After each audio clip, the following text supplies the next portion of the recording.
Welcome to the width tool. The width tool is pretty interesting. I'm gonna show you in this video how it works, show you also a couple of examples, and in the next one we are going to do some awesome artwork. Fine, let's start. Let's select this board, the empty one, and press Command or Control 0 and go for the pen tool and draw a path. It's okay. Let's draw another path here because I want to show you something else. Now, the width tool is just over here. The way it works, you point on the path, and notice the path doesn't have to be selected. Okay, that's important because it will play some tricks on you later on. You can click and drag. If you drag the wrong direction, nothing will happen. So I'm gonna drag up. And notice what's happening. The stroke has been increased. Now it's 14 points, now it's 16, something like this. Okay? If I release, you will notice that you have 3 points. One for the side 1, that's 12 points. Another one for side 2, that's the extremities. And there is one in the middle. And also 2 other width points have been created, which are at the extremities and have 0.5 point. Yet, if you remember, our stroke was only 1 point. So it changed it to 0.5, create a point here, your point, and another one on the extremities. Now, you can click and drag and move it around, okay, the way you would like. You can position it and see if this is exactly what you want. You can also click on one side, on either side, in fact, and increase it or decrease it to adjust it the way you would like. Now, of course, you can add more points, okay, it just makes sense, and move them around, okay, until you reach the next point or the previous point. It stops. So you cannot overlap, you cannot move it to over here. It stops on the next point or the previous one. Another way you can work is to press the Option key. That will be Alt on the PC. Point on one side. And here you are just moving or increasing the stroke on one side, which is pretty useful sometimes. Actually, this is the basic. This is all there is to it. You can come over, for example, over here, adjust it the way you would like. Okay, simple. So you can move it around, you can adjust one side or both sides at the same time. I will delete these two and go for a shape layer. I'm gonna start with an ellipse, and pretty interesting. This is my ellipse and the width is like it was before, so I'll reduce it to 1 stroke. Then go for the width tool. I'm gonna create a width point just over here. But notice what's happening. The point I've added, it is 8 points, okay? And the opposite side, just diagonally opposite, it is 0.5. So it always tries to find a point, which in this case is the opposite side for the ellipse, and says it's 0.5.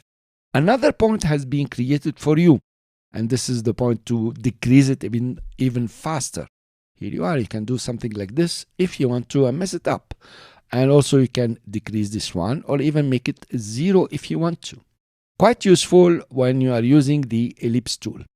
Let's go now for the rectangle. I'll just make a rectangle. It doesn't matter if it's square. And then go for the width tool and click in the middle here and take it up. Notice it created your point and 2 other points where it is also 0.5. So that's the rule. And then you can do something else here. And it's quite cool that it's working on one side at a time. Of course, you could change that, not even by deleting the points, but using a width profile that we'll see a bit later. Let's zoom out and then click over here and zoom in. I'm using, of course, Command or Control 0. And let's select this path. So I will go for the selection tool and select it. And zoom in, Control plus or Command plus on the Mac. I will go for the width tool and create what I like. Here you are. And here you are. So if I'm happy with this, but I want it here, at 0 point, I can click and drag and make it 0. Okay, it's much better if you zoom in, of course. Here you are. Click on the point, left or right on one side and make it 0. Let's go down here. I think it is down here. And make it 0. And this one also 0. Now, I did some work here to get them to be 0, all of them. But there is a better way.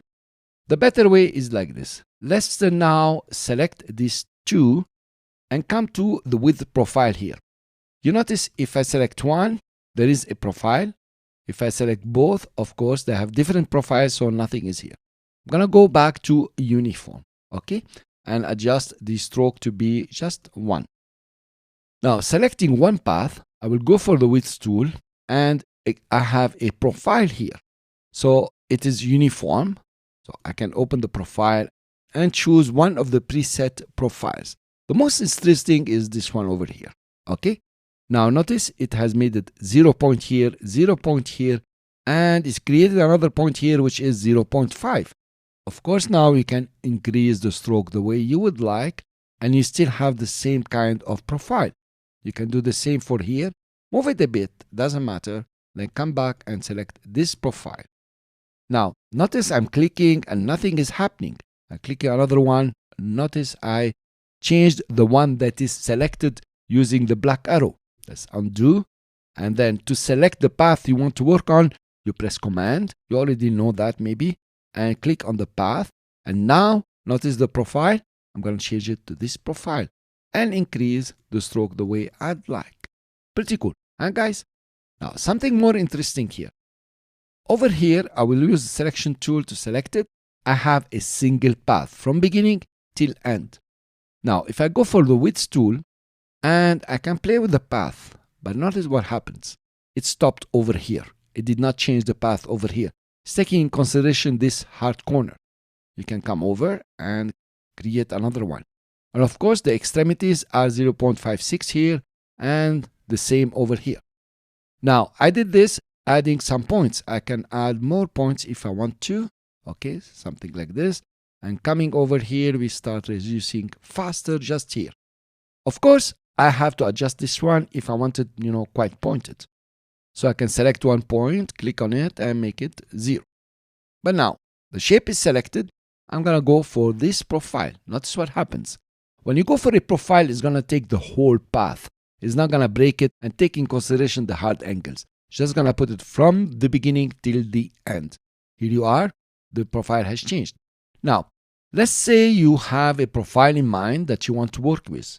So I'm going to take the pencil tool on anything. Actually, with the pencil tool, if you press Shift, you can create straight lines, 45 degrees or vertical lines, okay? If you press the Option key, now it will be more interesting where you can create straight lines at any angle you like. So I'm going to undo. I'm going to create a straight path. Now, I will go for the width tool and then create something just like this, okay? Pretty amazing for the exercise. Notice now, I have here an original profile. I would like to use this profile, on other shapes, on rectangle, whatever I like. I could save it. If you come to width profile here, you will notice you have add to profiles and then save. Let's call it profile 1 for the course.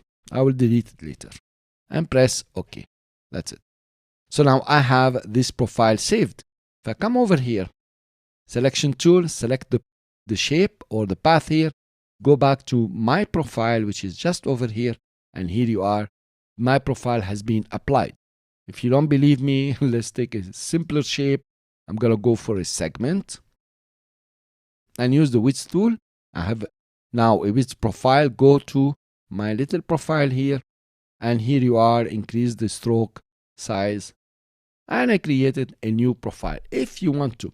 Some people say this is advanced stuff. I don't think so. Coming over and saving a profile is not advanced. This is the way to work with the width tool in conjunction with the pencil tool or the curvature tool or the pen tool, whatever you like. As long as you have a path, which is everything, you can work with the width tool. Now, to create this one, it's becoming very easy. I invite you to play with this and have a lot of fun. You can create it with the curvature tool, with the pen tool, with whatever you like, and use the width tool to create this awesome design. I will see you in the next video.